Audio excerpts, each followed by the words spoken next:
Hello भाई लोग। अभी अपन लोग लास्ट चैप्टर रेनेसा वाला पढ़ रहे थे। फर्स्ट पार्ट अभी कंप्लीट हो गया, उसका सेकंड पार्ट मैंने स्टार्ट किया है क्योंकि वीडियो बहुत ज़्यादा लंबी हो गई थी, तो मैंने सोचा 2 पार्ट्स में करके बना लेते हैं, क्योंकि भाई 1-1 घंटे की वीडियो तो मुझे नहीं लगता कि कोई देखने वाला है। तो अभी इस यहाँ पे हम लोगों ने थर्ड क्वेश्चन तक कंप्लीट कर लिया था। मैं सोच रही हूँ फोर्थ और लॉन्ग एक ही बार में शॉर्ट शॉर्ट करके आपको बता दूंगी, फिर आप भाई पढ़ लेना अपना इतना, तो फिर मुझे भी देखना है। ठीक है, स्टार्ट करते हैं। चौसर, बेसिकली चौसर जो है आपके एक इंग्लिश पोएट थे।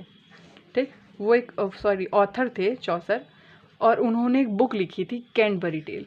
और इसी कैंटरबरी टेल में इन्होंने बहुत ही ज़्यादा एक्सप्लेन किया था बाइबल्स को और रेनेसा पीरियड्स को और इन सब चीज़ों को, जिसकी वजह से ये पीरियड बहुत ही ज़्यादा फेमस हो गया। अब भाई आप कहते हैं कि बाइबल को इन्होंने किया था, लेकिन आप तो कह रहे थे कि रेनेसा आर्ट और कल्चर का पीरियड है। हाँ भाई, बाइबल को किया था। अब अलग अलग राइटर हैं तो अलग अलग चीज़ें लिखेंगे। तो इन्होंने जब ये कैंटरबरी टेल लिखी 1314 से लेके 1400 तक की, तो इसमें इन्होंने क्या बताया कि चौसर एज को हम मॉर्निंग स्टार कहते हैं। ठीक, चौसर इस एज को क्या कह सकते हैं हम? चौसर एज को हम कह सकते हैं मॉर्निंग स्टार। ये आप की पॉइंट भाई नोट कर लीजिए, क्योंकि फिर पता है काम आ जाएगा। और ये चौसर वाला स्टार्ट कब हुआ था? चौसर आपका स्टार्ट हुआ था 1340 से लेके 1400 तक। 2 पॉइंट हो गया। ठीक है, फिर अगला स्टार्ट करते हैं। Just a way Cliff is called morning star. अब देखिए, इसको किसने मॉर्निंग स्टार कहा, ये अगर आप लिख देंगे ना तो 1 पॉइंट प्लस। ब्लैक पेन से लिखना भाई। वे क्लिफ ने, ये भाई वे क्लिफ ने जो है इसको मॉर्निंग स्टार कहा। Chaucer is the universally acknowledge as the father of English poetry.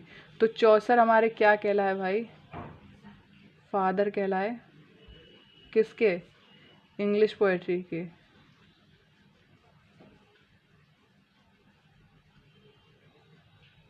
ठीक, चौसर क्या हो गया भैया? पप्पा हो गए हमारे इंग्लिश पोएट्री के।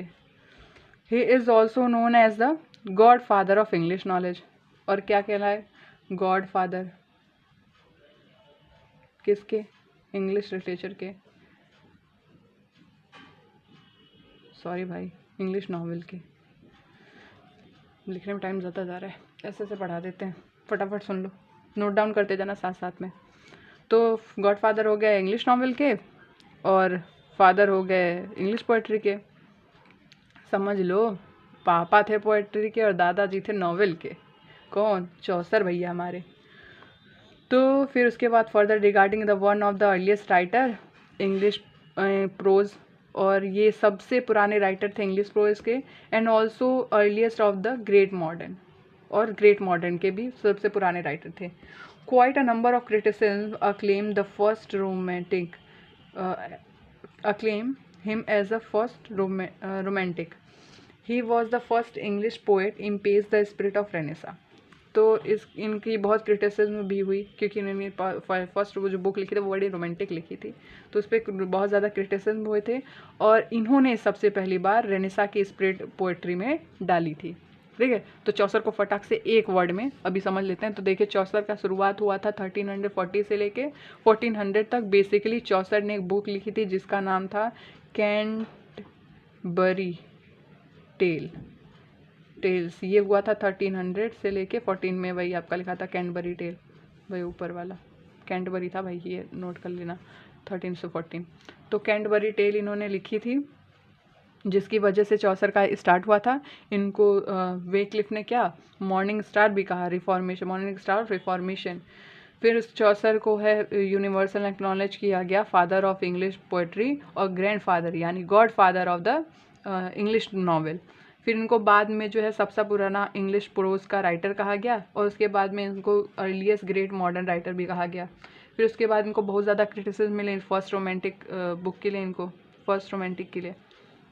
फिर उसके बाद में ये पहले जो है ऐसे इंग्लिश के पोएट थे जिन्होंने अपनी पोएट्री में रेनेसा का वर्णन किया भाई, एक्सप्लेन किया, इन्होंने बताया रेनेसा के बारे में। और उसके बाद में during one of the diplomatic mission to the Italy to Chaucer had good opportunity meeting Petrarch. और इनके पास जो है इटली से जब मिशन चला रहे थे इटली चौसर का, तो इनके पास बहुत अच्छी अपॉर्चुनिटी थी पेट्रियार्क से मिलने की। One of the two leader of Renaissance in the Italy, जो रेनेसा के 2 लीडर थे इटली में, वो थे पहले पेट्रियार्क और दूसरे थे ब्रोकोनीज इंस्पायर बाय। चौसर कॉमनली जो है वो बहुत ज़्यादा इंस्पायर थे पेट्रियार्क से, ठीक है। ब्रोकोनी की वर्क से भी बहुत ज़्यादा इम्प्रेस थे चौसर, ठीक। He also caught the bright spark of never learning fresh outlook and share weight balance of his genius. और वो बहुत ही ज़्यादा अपना जीनियसनेस जो है, डेवलपमेंट जो है, वो उन्होंने अपनी बुक्स में दिखाई है। Boccaccio, Decameron and Chaucer Canterbury resemble the many ways is particular portrayal extends of essential character. तो देखिए ब्रोकोनी की जो है डेक्रोमोन एंड चौसर की जो है कैंटरबरी है, इन्होंने बहुत ही बड़ा रोल प्ले किया है एसेंशियल यानी कैरेक्टर, यानी जो है चर्च के आइडियाज़ जो हैं मेंशन करने में कि भाई कैसे ये लोग चलाते थे। In the content the slight of influence reformation Chaucer can not be rule all through the way primary the first literature start Renaissance. और इन्होंने इसी तरह इन कॉन्फ्लिक्ट्स में रिफॉर्मेशन को इन्फ्लुएंस किया। क्या किया? इन्फ्लुएंस किया रिफॉर्मेशन को। Church can not be rule all through the what primarily first literally start Renaissance. और चर्च जो है वो शुरू में तो खैर रूल नहीं किया, लेकिन बाद में रेनेसा पे रूल किया था उसने। तो ये सब इन्होंने बताया कि रूल नहीं कर सकता भाई चर्च हम लोग के ऊपर, ठीक है। तो ये कहा कैनबरी हो गया। और मॉर्निंग स्टार क्यों कहा जाए? चौसर और इसको मॉर्निंग स्टार इन रेनेसा क्यों कहा जाता है? क्यों कहा जाता है पता चला ना, क्योंकि इसमें रिफॉर्मेशन का सबसे पहले उदय हुआ, इसीलिए इनको कहा जाता है morning star of reformation. Next question है write a short note on humanism. भाई मैं आपको ह्यूमनिज्म पहले ही पढ़ा चुकी हूँ कि क्या होता है कि इसमें जो चर्च के कुछ अच्छे लोग आए, उन्होंने इंग्लिश पोएट्री और साइकोलॉजी इन सब चीज़ों को पढ़ाना शुरू किया। तो मैं इसको छोड़ रही हूँ और फिर आप इसको देख लियो। फिर नेक्स्ट है write a short note on the feelings of nationalism and patriotism in Renaissance. अब इसमें पूछते हैं नेशनलिज्म और पेट्रियोटिज्म क्या है। तो भाई देख लो, बेसिकली पेट्रियोटिज्म का मीनिंग क्या होता है? पेट्रियोटिज्म, ठीक है, इसका मीनिंग होता है देश से प्यार करना है और उसके गलत चीज़ों में भी सपोर्ट करना। ये पेट्रियोटिज्म है कि मान लो भाई इंडिया कुछ गलत कर रहा है और हम फिर भी कह रहे हैं नहीं इंडिया महान, इंडिया महान। हम कोई आवाज़ नहीं उठा रहे हैं कि भाई इंडिया जो है वो गलत कर रहा है। कि भाई रिलीजियस से रिलेटेड मान लो आ गया, मान लो कि आ गया कि हमारे हिंदू धर्म में कह रहे हैं कि भाई जिसने भगवा गमछा नहीं लपेटा उसको काटेंगे। तो ये गलत चीज़ हो गई ना। अगर इसके बाद भी लोग कहें कि हाँ हाँ भैया तुम सही कह रहे हो कि अगर जिसने भगवा नहीं लपेटा तो उसको फिर काटेंगे, तो ये गलत है। हमारा जो रिलीजन है वो फ्रीडम देता है हर चीज़ करने का। नॉट सपोर्टिंग एनी रिलीजन भाई, ऐसे नहीं कि कहने लगो कि भाई इसके विरोधी इसके सपोर्टर। नहीं, हम पढ़ाई कर रहे हैं, पढ़ाई करेंगे। तो ऐसा हो गया कि मतलब गलत में भी सपोर्ट करना। नेशनलिज्म देश से प्यार करना और उनके गलत सॉरी यार उल्टा हो गया। जो पेट्रियोटिज्म है वो गलत में सपोर्ट नहीं करना होगा, यानी जो इंसान गलत करे उसमें अगर देश गलत करे तो उसमें आवाज़ उठाना। जैसे कि हमारे भगत सिंह थे, अगर कुछ गलत हो रहा है तो उन्होंने आवाज़ उठाई, तो क्या थे? एक पेट्रियोटिज्म वाले जो है रिवोल्यूशनरी थे। नेशनलिज्म देश से प्यार करना और गलत में भी सपोर्ट करना, वही जो अभी पहले एग्जांपल दिया मैंने कि भाई देश से प्यार भी करते हैं और उसकी गलत चीज़ों में सपोर्ट भी करते हैं। और पेट्रियोटिज्म देश से प्यार करना बट गलत चीज़ों में सपोर्ट नहीं करना। तो नेशनलिज्म और patriotism supported the age of Chaucer. इन्होंने ये चौसर एज में आए और fall in the fringestone of Elizabeth age, और ये एलिजाबेथ के एज में आ गए थे। 100 year war with the France and the Victorian of the Edward III.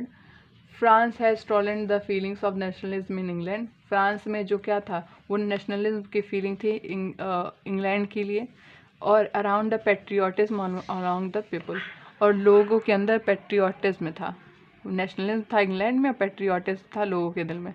Patriotism यानी उनकी गलत में सपोर्ट नहीं करते थे भाई लोग, कि अगर गलत है चर्च तो फिर गलत है, हम फिर सपोर्ट नहीं कर सकते आपको कि हाँ आप सही हो। भाई टेढ़ी मेढ़ी ना बन रही हो वीडियो, मैं तो सीधा भी ना कर पाऊँ। एडिटिंग वेडिटिंग आती ही नहीं है मेरे को, जितनी आती उतनी कलाकारी दिखा लेते हैं। एक सेकेंड, सही है, ठीक है। सिर्फ हो गया ना आपका। फिर इसमें क्या है, attention patriotism became one of the outstanding feature of Elizabeth age. जो पेट्रियोटिज्म है वो एक सबसे बड़ा फीचर आपका बन के आया था एलिजाबेथ एज का, यानी देश से प्यार तो करते थे लेकिन उनकी गलत चीज़ों में सपोर्ट नहीं करते थे, ठीक। फिर हुनसन describe the beauty of the beautiful shadow itself, keep interest in England's past, pride in England, greatness, hated of England, enemies and the extraordinary loyalty of England's queen। तो इस हुनसन ने इन सब चीज़ों को बहुत अच्छे से डिस्क्राइब किया है। किसको डिस्क्राइब किया है इन्होंने? इंग्लैंड के पास्ट को, प्राइड को ऑफ इंग्लैंड के, ग्रेटनेस को, हेट के इंग्लैंड को, और एनिमीज जो थे इंग्लैंड के उनको, और एक्स्ट्राऑर्डिनरी लॉयल्टी जो थी इंग्लैंड की क्वीन के लिए लोगों का, उसको बताया, ठीक है। फिर अगला हमारा क्या है भाई, इधर आ गया humanism English literature during period. भाई ह्यूमनिज्म में जो बताया आपको, बट आप इसमें कुछ थोड़ा सा बढ़ा दीजिएगा, इंग्लिश लिटरेचर में पढ़ लीजिएगा भाई, शॉर्ट में तो बता ही दिया है।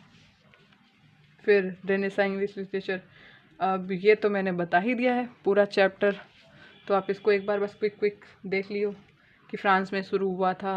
ये लिख देना जैसे पहले कि रिफॉर्म रेनेसां जो है, इसमें पूछा गया एलिजाबेथ में एज में। हाँ, तो भाई देखो एलिजाबेथ एज आपका रेनेसां का ही पार्ट है, ठीक है।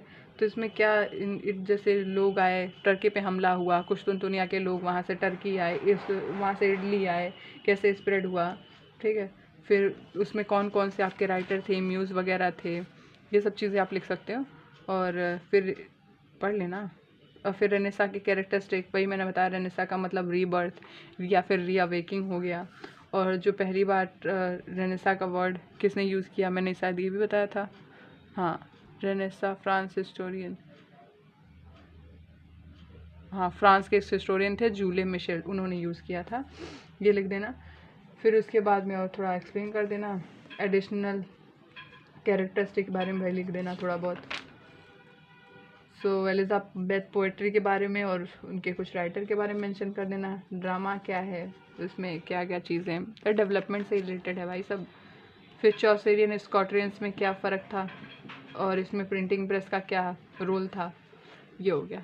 तो भाई हमारा पहला चैप्टर कंप्लीट हो चुका है। आप लोग एक बार जल्दी जल्दी रिवाइज़ कर लेना यार, और जितना मैं अपनी तरफ से कर पा रही हूँ उतना मैं कर रही हूँ। नेक्स्ट चैप्टर हम नेक्स्ट वीडियो में कवर कर लेंगे, क्योंकि अभी मैं थोड़ा थक गई हूँ, तो पानी वानी पी लूँ तब तक कि आप ये वीडियोस दोनों देखिए, और फिर मैं नेक्स्ट वीडियो रिफॉर्मेशन का अपलोड करती हूँ।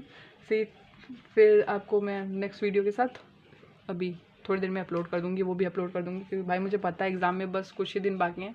वैसे तो इंग्लिश का पेपर 26 को है आप लोगों का फर्स्ट, तो टाइम है आप लोग के पास, बट मेरे पास नहीं है, क्योंकि मेरा पहले ही है, एक सब्जेक्ट है मेरा, वो पहले ही पढ़ जा रहा है। अभी सब्जेक्ट तो नहीं रिवील कर सकती यहाँ पे, बट हाँ, तो ओके, टेक केयर, बाय, मिलते हैं न्यू वीडियो में।